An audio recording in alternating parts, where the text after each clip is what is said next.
Hello, everyone. I'm your host, Eric Schwartz, Web3 Tycoon and head of Web3 at Sterlington.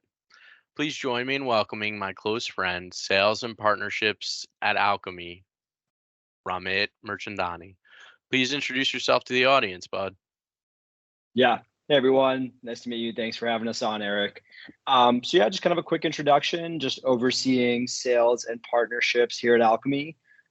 Really focused on onboarding developers onto our platform and then also introducing them to some of our newer APIs and data streaming products. So excited to chat with you today.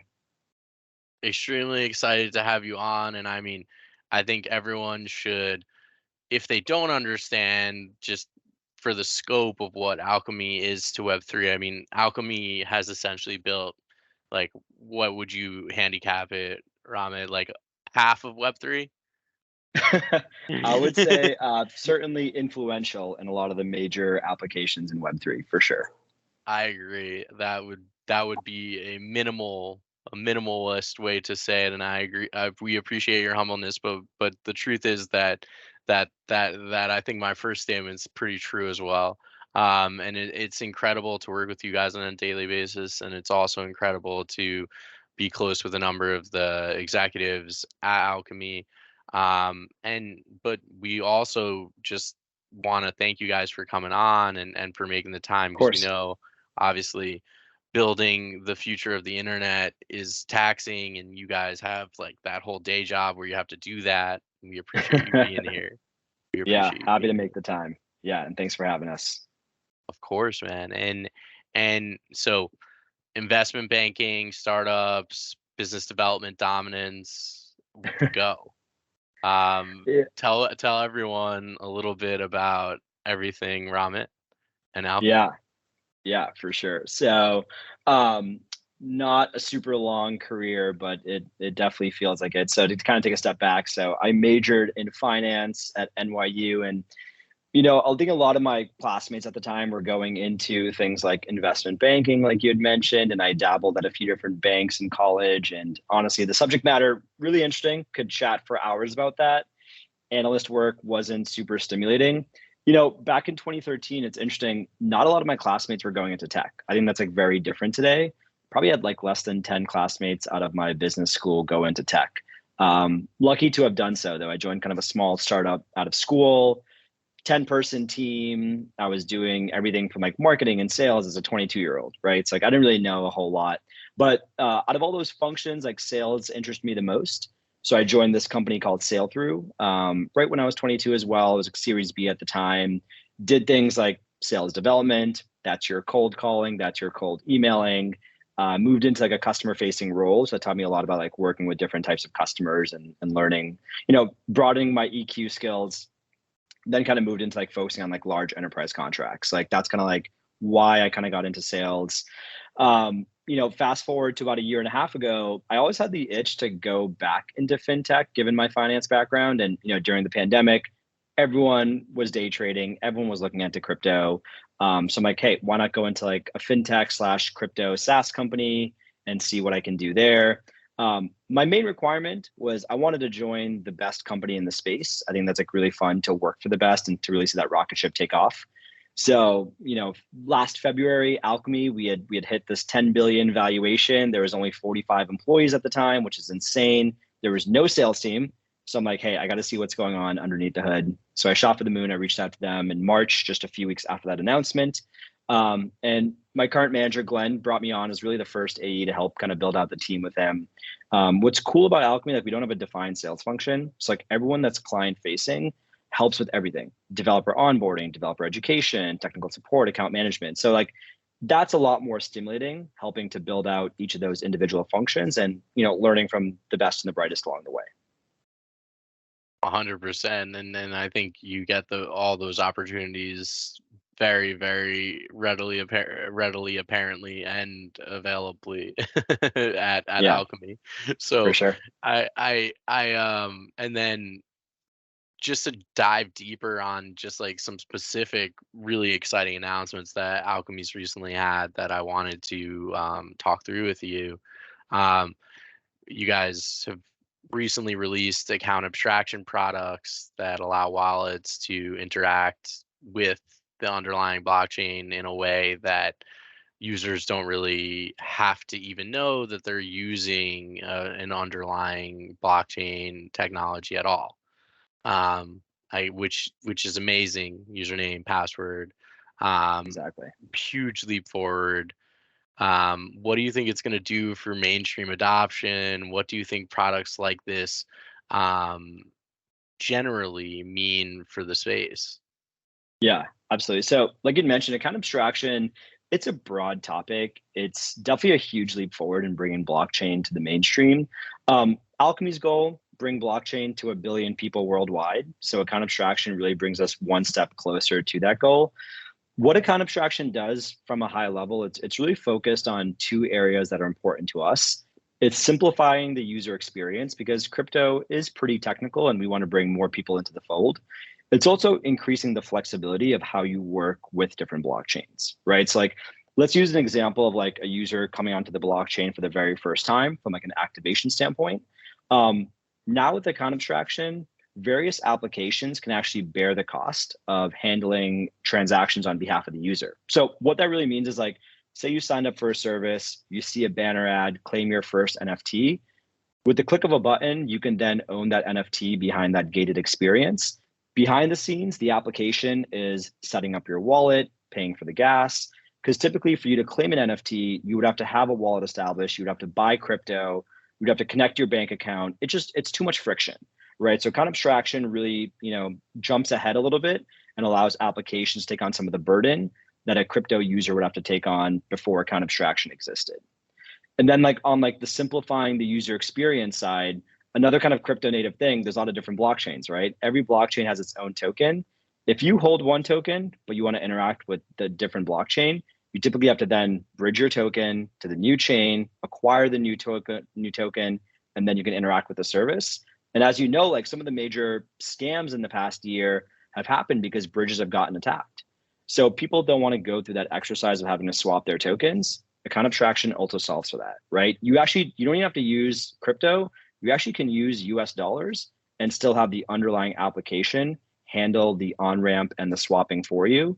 So why that's big, Web2 companies with account abstraction can interact with the blockchain today, right? And like that's important because a lot of Web2 companies are hesitant to hold crypto, right? It's not very well regulated in the US. So they don't want to go through that regulatory risk. Now they can use US dollars to transact on the blockchain. And that's kind of like a huge open door for bringing more users into Web3. Kind of the last thing that's, I think, really interesting is this idea of like increased flexibility with account abstraction. Because before, you've probably heard this story. Someone got access to your wallet, they drained all your funds. So how do you solve for that? Account abstraction actually introduces like an administrative layer on top of your wallet. So you can set up different rules. You can say, hey, if I am sending money to someone, I can only send up to $500 worth of this token to this address. So lets you set up things like transfer limits, like whitelisted addresses, and that really makes or gives people peace of mind in interacting with the chain and getting away from some of these things that we hear about in the news that tend to befall users. Absolutely, man. And those user experiences are huge because I can just tell you as someone who loves blockchain and but still doesn't use a lot of the technology because it's so difficult to use. There's too much friction.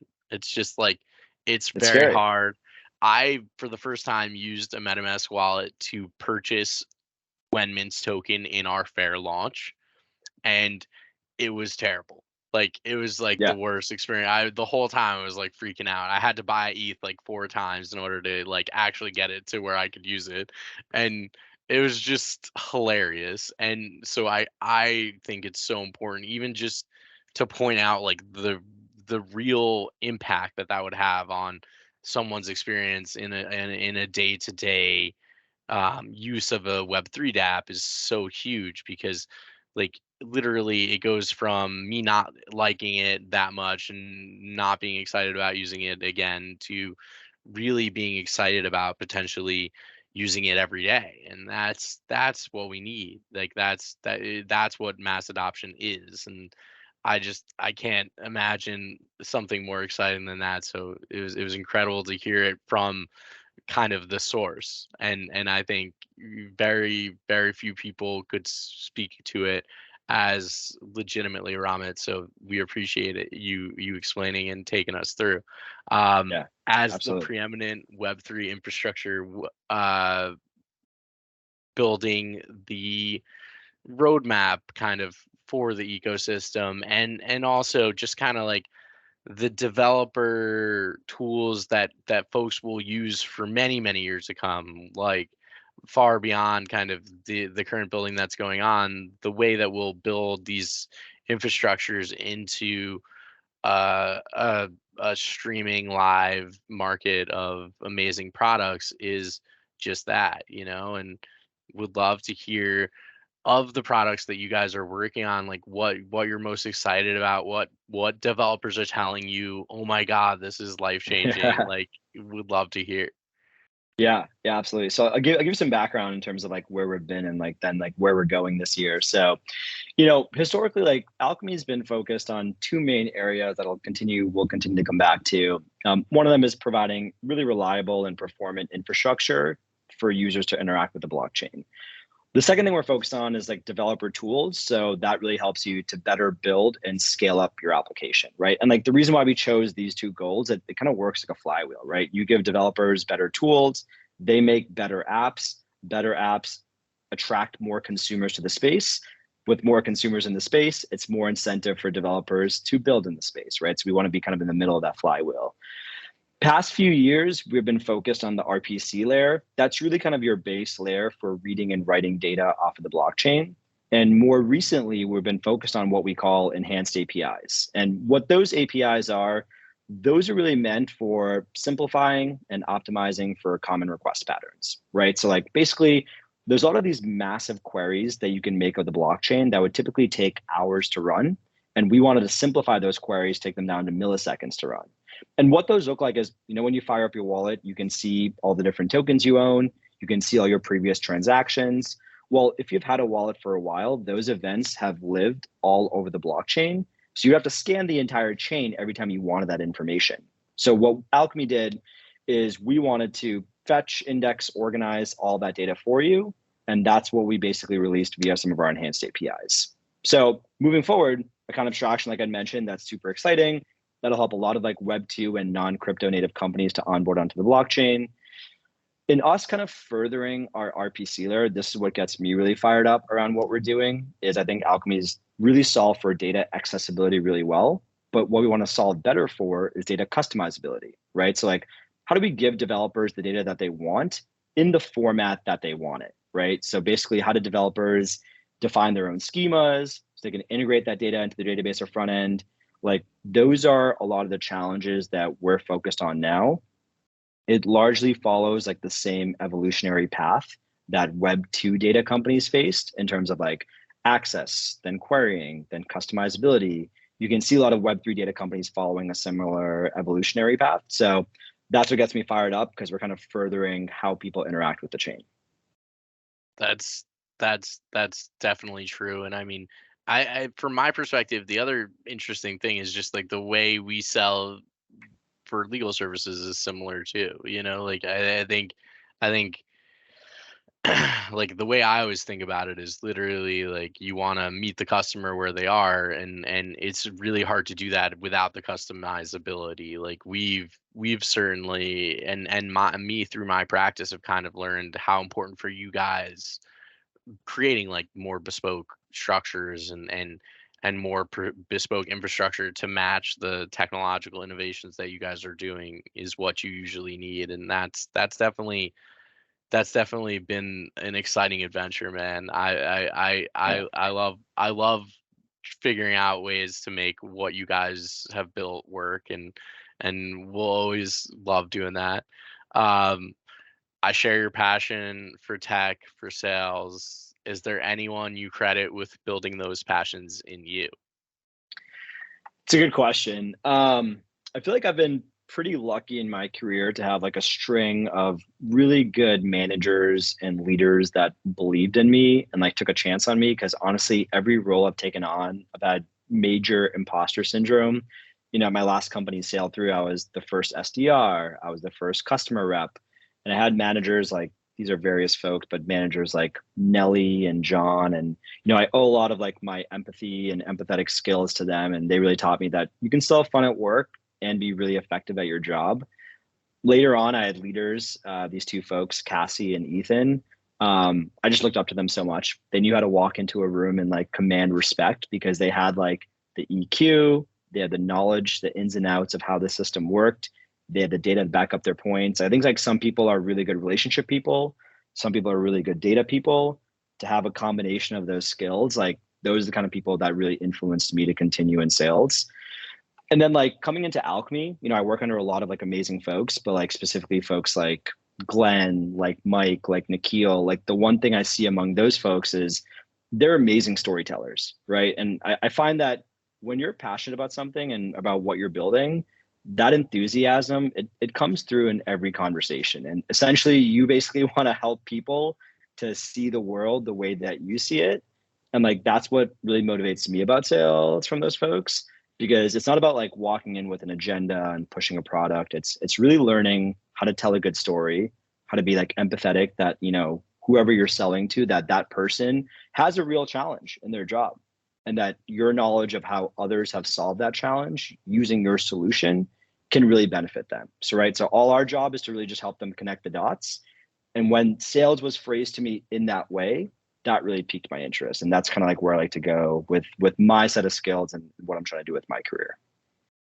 That makes total sense, man, and that's the way I think about it too. I think it's a very useful way to think about it. Like when you're trying to balance, um, like the intolerant pressures of timetables in Web3, Yeah. and the realities of life at the same time as also like managing to put together these incredible technologies and selling them in ways that folks that aren't kind of best suited for that type of skill set like really aren't even able to do. So it's so important to have like really important business development and sales discussions early, I think, in a project's is design. And I think people really could value and learn from what Romit's telling us about, because the difference being that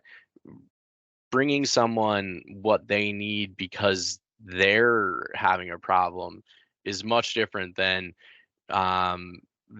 offering them something unrelated to something they're not frustrated with, Right. you know? Yeah. Doesn't do them any service. Yeah. It's much more like what we call a solutions oriented approach. And, that sounds a little bit cliche. It's like, if that's the mentality that you have, like you're looking to help people and you're not looking to just push your own agenda. So that's what I try to focus on.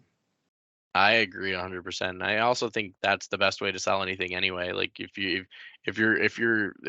not solving the problem through what you're selling, then you're probably not going to sell very much. And that's why we look to projects like Alchemy as leaders in the space, because you guys have really led so many projects through really complicated integrations across ecosystems, and we appreciate everything you do as a project. And I personally am awed by everything you have done, and think it's absolutely incredible. Thank you so much for coming on, Ramit. And Web3, we hope you'll join us next week to continue our journey unraveling the mysteries and exploring the limitless possibilities of the new internet.